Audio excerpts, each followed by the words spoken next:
los 15 días pues salió la sentencia de destitución, lo que implicó que yo en varias ocasiones tuve que desplazarme de domicilio, pues en esa ocasión no vivía en conjunto cerrado y fue que se presentó esta amenaza, una intimidación, como lo dijo en esa ocasión la policía, pues de haber querido disparar, pues la persona hubiera podido Pues disparar. lo hubiera hecho. Lo hubiera hecho, pero fue un tema de intimidación Susto, muy, para muy asustar. fuerte. Okay.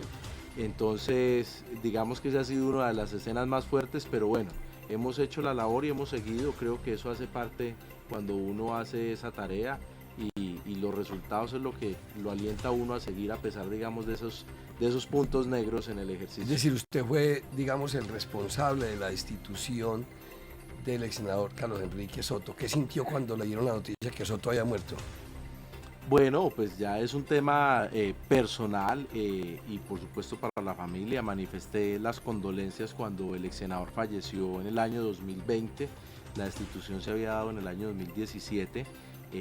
Por supuesto que queda uno, digamos, un poco sorprendido con estas noticias, pero bueno, se dieron las condolencias públicas, pues un tema es lo jurídico, lo judicial y otro pues por supuesto lo personal y los quebrantos de salud que tenía ya para esa fecha. Daniel, ¿por qué se empeñó desde, bueno, de la práctica de los principios, meterse en estos embrollos?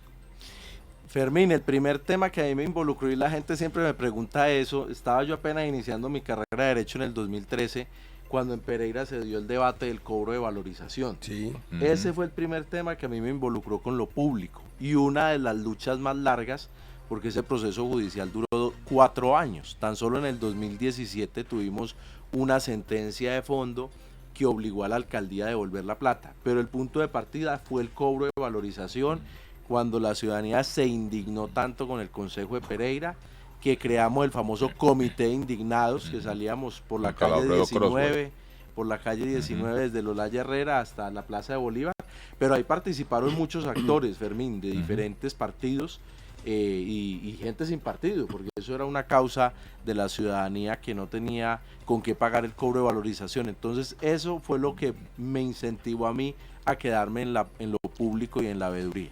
Cuando Daniel, perdona Germán, cuando Daniel comienza a participar en estos procesos de veeduría, ¿proyectaba su carrera política o esos procesos hicieron de que le gustara la política y viera un terreno propicio para iniciar una carrera política? Bueno, esa pregunta siempre también me la han hecho y es algo simpático. En mi casa, o más que en mi casa, en mi familia, ahí me tocó romper 2 paradigmas.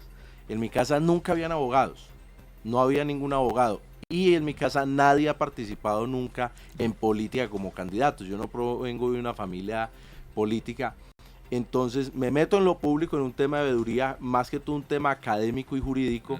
En el 2015, cuando ya llevaba algunas peleas ahí, me dicen láncese al consejo. En el 2015 yo digo, no, yo no me voy a lanzar al consejo porque yo no estoy metido en la política. Yo quiero es terminar mi carrera. Para esa época iba en la mitad de la carrera.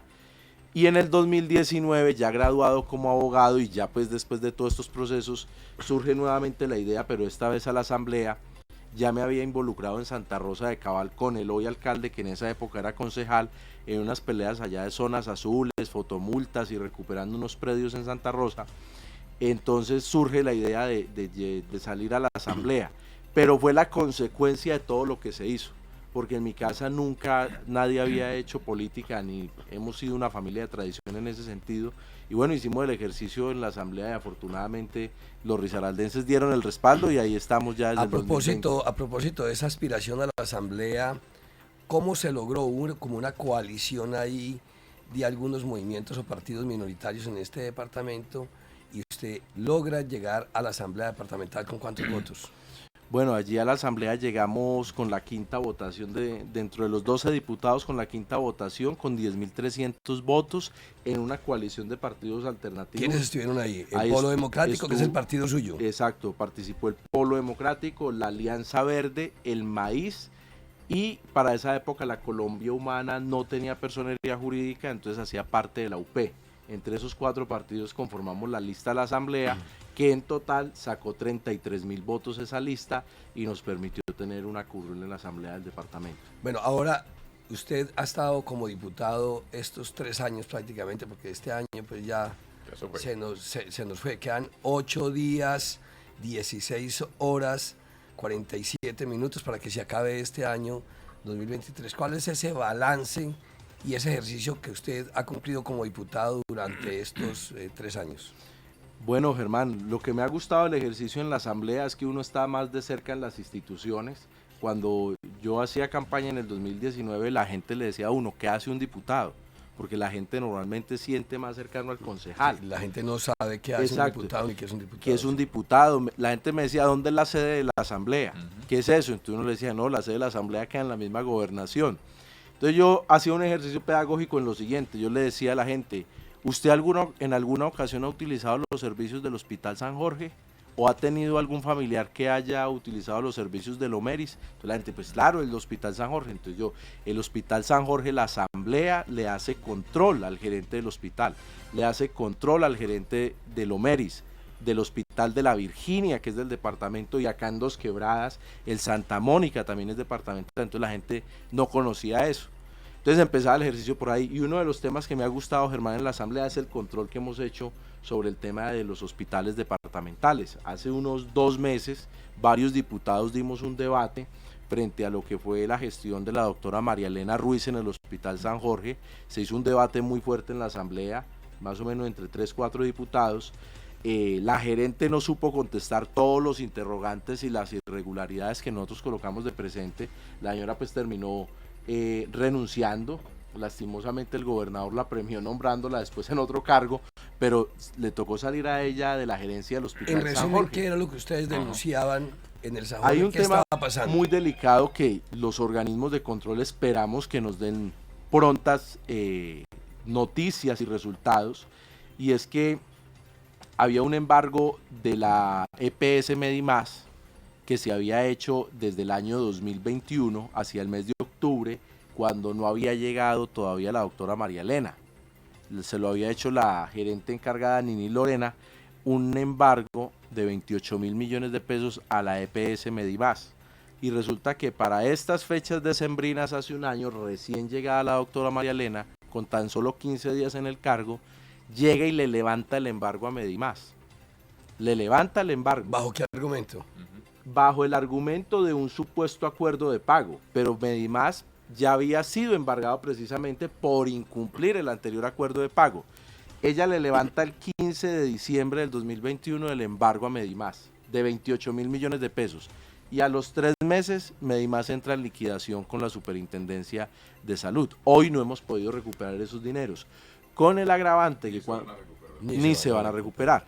Con el agravante que cuando la gerente María Elena Ruiz levanta el embargo, primero el manual de cartera del Hospital San Jorge dice que debe solicitar una garantía bancaria al ejecutado, al embargado, y no se la exigió. Y fuera de ello, ella, iniciativa propia, levantó el embargo sin el visto bueno del jurídico del hospital, cuando el jurídico del hospital es el que debe proyectar ese tipo de situaciones. Entonces, y se le sumaron unos temas pues allí del manejo de los medicamentos, el tema de la tercerización laboral de los médicos, y esto conllevó a la salida de ella. Y el último debate que se dio antes de cerrar las sesiones ordinarias también fue en torno al hospital mental. El señor gobernador tenía dentro de su baraja de candidatos para la gerencia del mental a Rafael Lucas Sandoval. Sí, que ya había sido gerente de la S. De la S Salud Pereira.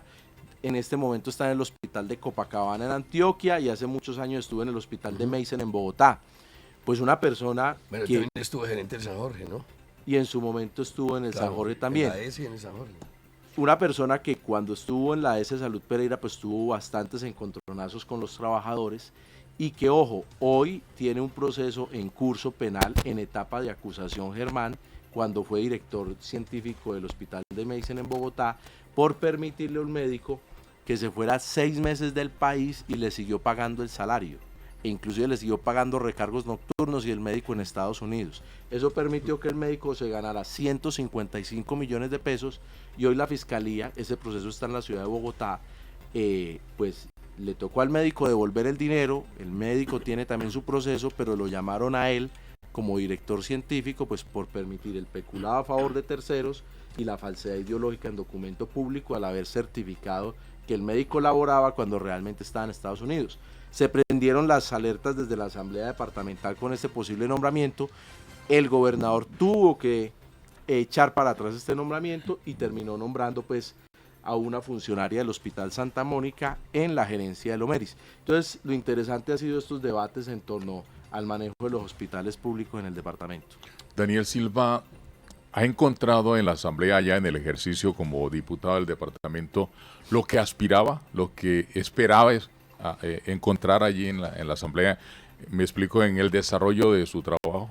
Sí, ha sido un trabajo interesante porque puede uno visibilizar más las problemáticas de los municipios. Otro de los temas que hice bulla desde el 2020 y apenas hasta este año logramos que se finiquitara fue el famoso Puente Limones.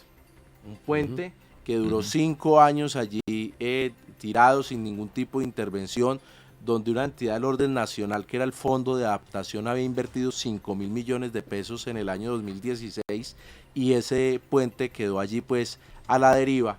Hicimos en el 2021 una audiencia con el Contralor General de la República en APIA, una sesión descentralizada. Él vino con el gerente de Invías Nacional y con la gerente del Fondo de Adaptación. Adquirieron el compromiso de terminar el puente con esa gran obra que están haciendo de pavimentación hacia el Chocó.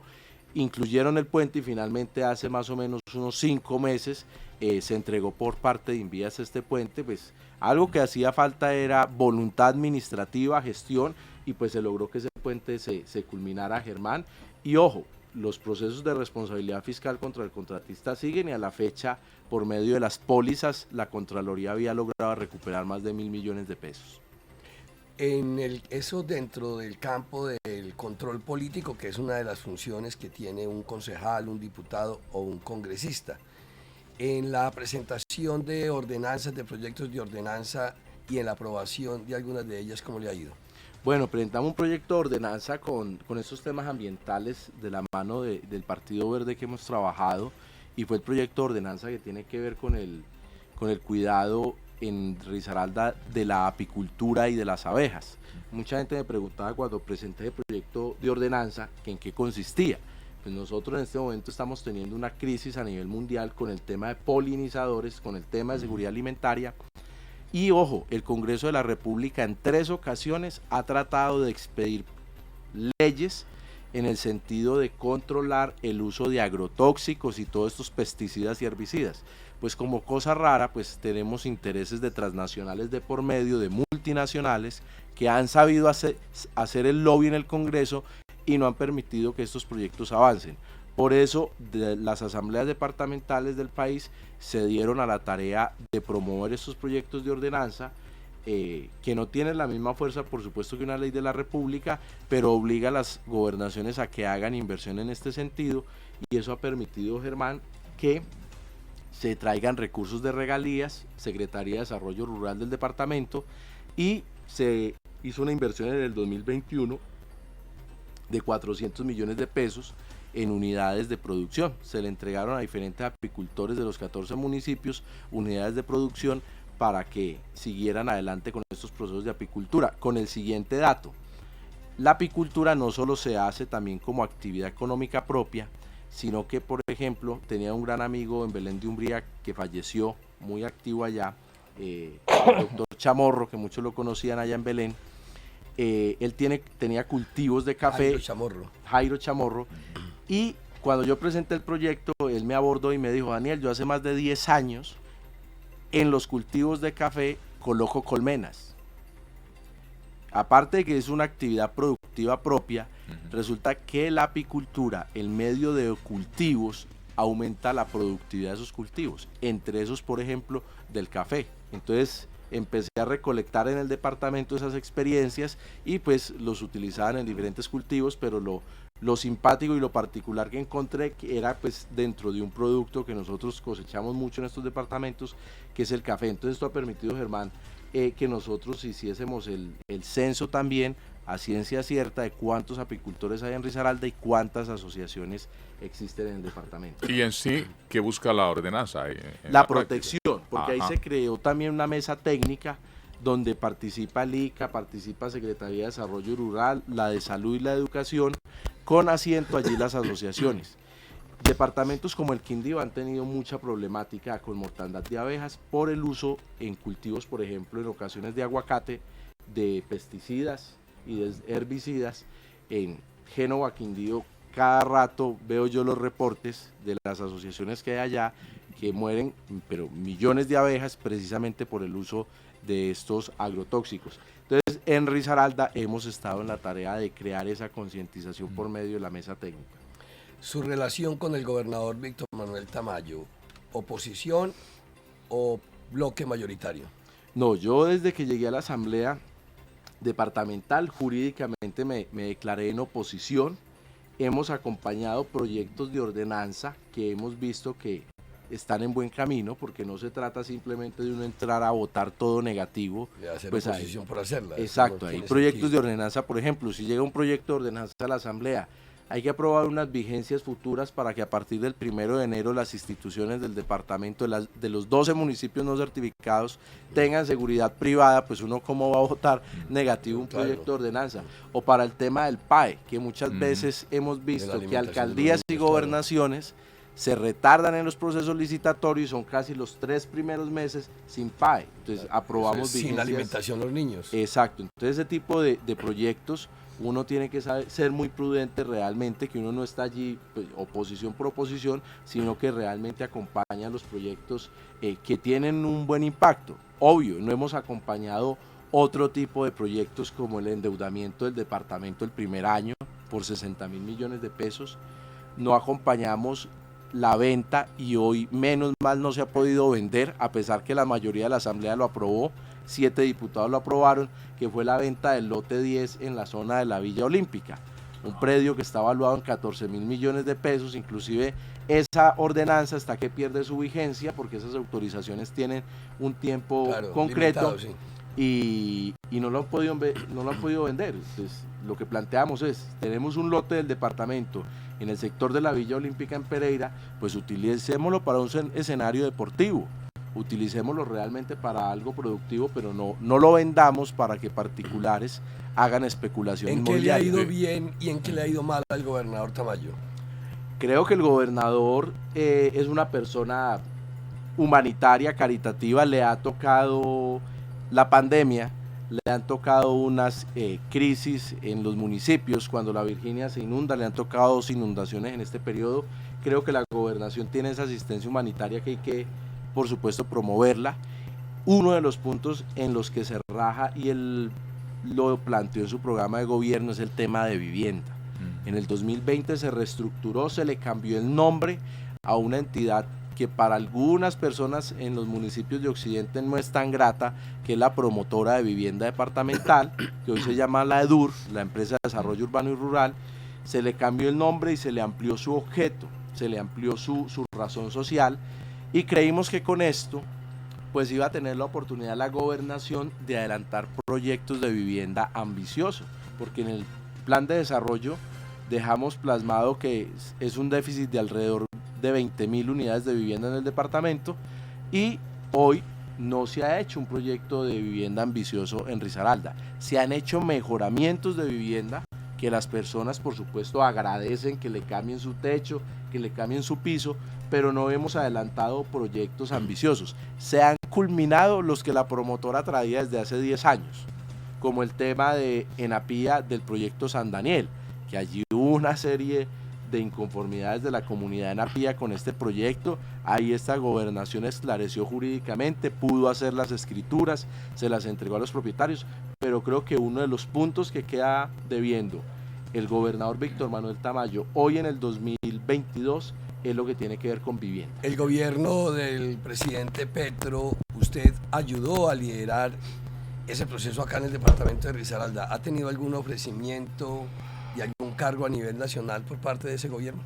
Tuvimos la oportunidad, el ofrecimiento antes de la posesión del señor presidente, de acompañarlo en un viceministerio, bien fuera en el viceministerio del Trabajo, en el viceministerio de Justicia.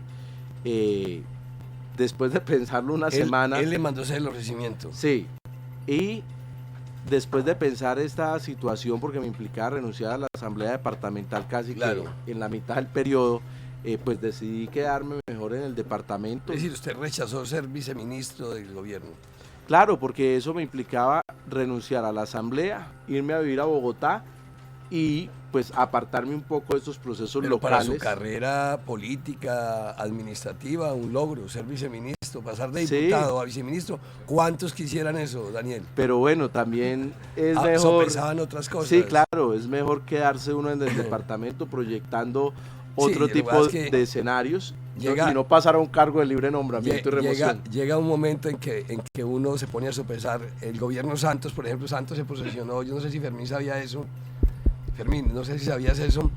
El presidente Santos me mandó a ofrecer un consulado cuando se posesiona la primera vez como presidente, y ahí es cuando uno comienza a pensarlo, bueno, muy importante ser cónsul, pero venga, esto significa irme, familia, hay unas decisiones ahí complicadas. Es decir, usted hoy es aspirante a la gobernación de Risaralda. Hoy estamos trabajando una precandidatura con los dos representantes a la Cámara, con Alejandro García y Carolina Giraldo, Sí. y el equipo de concejales en el departamento. Lo he dicho en varios escenarios, estoy decidido a salir, pero en la medida en que estemos unidos los sectores alternativos. Si no vamos a Es estar decir, la unidos, coalición que lo llevó a usted a la asamblea se mantenga para la gobernación. Exacto, se mantenga para ¿Y la eso cómo va, gobernación. Daniel? Hemos tenido ya diálogos con los directivos del maíz, que ellos tienen 4 alcaldías en este momento en el departamento, que estuvieron en la lista con nosotros, que tienen un buen número de concejales el maíz, con la Alianza Verde, por supuesto, que, Tienen dos representantes a la que Cámara. tienen 2 representantes a la Cámara. Tuvieron más de 60.000 votos. Eso, hay un potencial el grandísimo. alcalde de Santa Rosa también, pues de la Alianza Verde en Cobabal con el Polo, y se les ha manifestado esta situación. Si estamos unidos, salimos. ¿Quiénes más están pensando dentro de los movimientos alternativos en aspirar a la gobernación? Bueno, pues mira que a la fecha, hoy 23 de diciembre, no hay dentro del espectro alternativo otros precandidatos a la gobernación. No los hay. Existió hasta hace más o menos 3 meses que la concejal de Pereira, Nancy Henao, Sí. tenía la precandidatura, pero ella bajó la aspiración a un tema municipal Y va a de aspirar a la alcaldía de Pereira. Lo mismo con ¿Y quien usted, estuvo usted acá ayudó como a eso enlace. o no? ¿O no estuvo ¿Cómo? ¿Usted le ayudó a Nancy ahí? Venga, aspire más bien a la alcaldía de Pereira o no? No, yo dejé Eso fue que solita sí, ella, que mejor dicho. se tramitara esto, Pero usted encantado, por supuesto. porque nos facilita un poco Eso el facilita proceso el de proceso, selección. claro. Eso Y facilita otra el proceso. persona que se bajó también al tema ¿Quién? municipal, el enlace de la campaña presidencial de Gustavo Petro, que fue el profesor Carlos Victoria. Profesor Carlos Alfonso Victoria, Victoria, sí. exacto, en principio él pensó en un tema de precandidatura a la gobernación y ya la bajó a un tema de aspiración a la Es decir, alcaldía como de están las Pereira. cosas hoy, usted sería el candidato. Entonces eso ha facilitado Esos un poco. movimientos Creo que lo alternativos. que nos va a generar un poco de tiempo, pero tiene que ser un tiempo muy corto, es el tema de la alcaldía de Pereira, para seleccionar un mecanismo y que salga un solo candidato. Hoy a la fecha tenemos un poco de facilidad con el tema de gobernación y esperamos que sea así, y ese es el objetivo, de que no tengamos otro candidato pues por allí alternativo, sino que haya Cuando una uno unidad. comienza a pensar en una aspiración a la gobernación, y se lo digo por experiencia, uno comienza como a construir un futuro para su departamento. Usted pues ya es diputado, conoce la administración pública, ha defendido los intereses del departamento y de sus municipios. ¿Qué está pensando en construir para mejorar el desarrollo de este departamento? Es decir, dentro de la construcción de esa propuesta con la que usted va a salir a aspirar a la gobernación. Bueno, Germán, hay un tema que mucha gente le pregunta a uno y más del sector gremial y empresarial. Bueno, ¿ustedes qué harían con los proyectos que ya hay en curso? Lo primero que hay que anotar es que hay unos proyectos macro que están en curso, donde hay inclusive dineros del orden nacional involucrados, y son proyectos que antes hay que destrabar. El tema de la famosa PLEC, que eso está quedado en la Virginia, Se quedó. pero ya hay unos recursos. El tema del hospital de cuarto nivel, que ha levantado ampolla y debate en el departamento, claro, hay unos sectores, inclusive muy cercanos a la campaña presidencial del actual mandatario, que no están de acuerdo, pero ojo, es que ya hay 200.000 millones de pesos en una fiducia. y uno en la administración pública no puede entrar y decir borrón cuenta nueva Ya, como si esto pero fuera una los empresa recursos privada. ahí, claro. Claro, hay unos temas de detrimento, se gastaron más de 10.000 millones de pesos en unos estudios con la Universidad del Valle, entonces eso no es tan fácil de irlo a Para detener. no ir muy lejos del aeropuerto de Palestina. Saben de la inviabilidad, pero también saben que hay mucha plata enterrada ahí. Exacto. Entonces, con esos proyectos hay que seguir con ellos adelante. Dentro de la inversión de la gobernación, creo que un tema bastante importante es sacar un rubro en el primer año de gobierno 2024 para que el departamento compre maquinaria amarilla. Hoy tenemos un déficit de maquinaria amarilla con esta situación que ha pasado de la ola invernal en el occidente del departamento, pero no es lo que dice el gobernador que el otro año va a invertir 3.000 millones.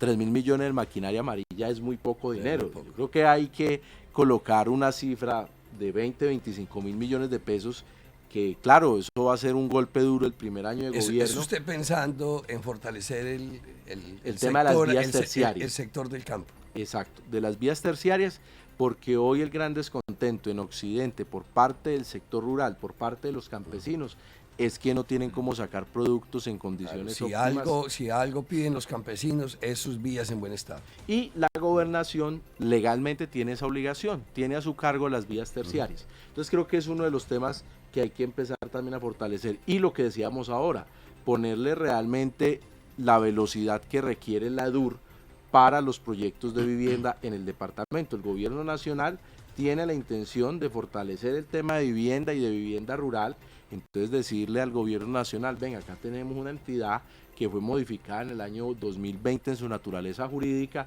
donde se le dieron todas las herramientas para poder hacer grandes inversiones y poder traer, Germán, recursos del orden nacional. Y ojo, fortalecer la universidad pública en el departamento.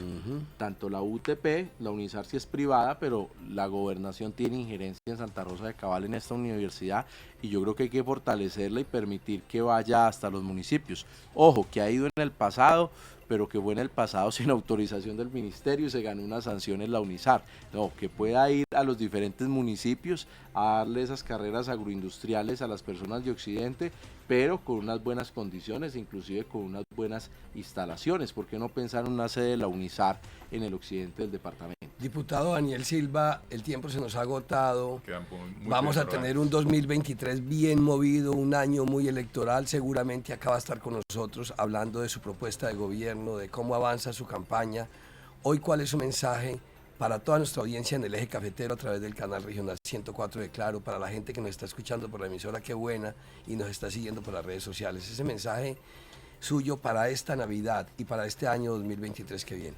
Bueno, hoy en pleno 23 de diciembre a todos los oyentes, a los televidentes, enviarles un mensaje de Navidad, que pasen estas festividades mañana sábado 24, el próximo fin de semana 31 en familia, que sea una fecha de reconciliación, de pedir perdón, de unirnos con quienes hayamos tenido diferencias este año, y por supuesto que el año 2023 sea un año de nuevos proyectos, pero también del cumplimiento de nuevas metas. Ese es mi deseo. ¿Ya comió natillita de buñuelos? Sí, ya he comido natilla. Pues va a comer más, porque lo voy a invitar a la natilla y a los buñuelos que nos acaba de traer el concejal de Dos Quebradas, Miguel Ángel Raven.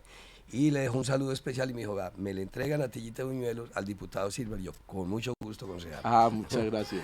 Diputado, muchas gracias, y qué bueno que haya estado con nosotros acá una vez más en el informativo del Eje Cafetero. Son las 7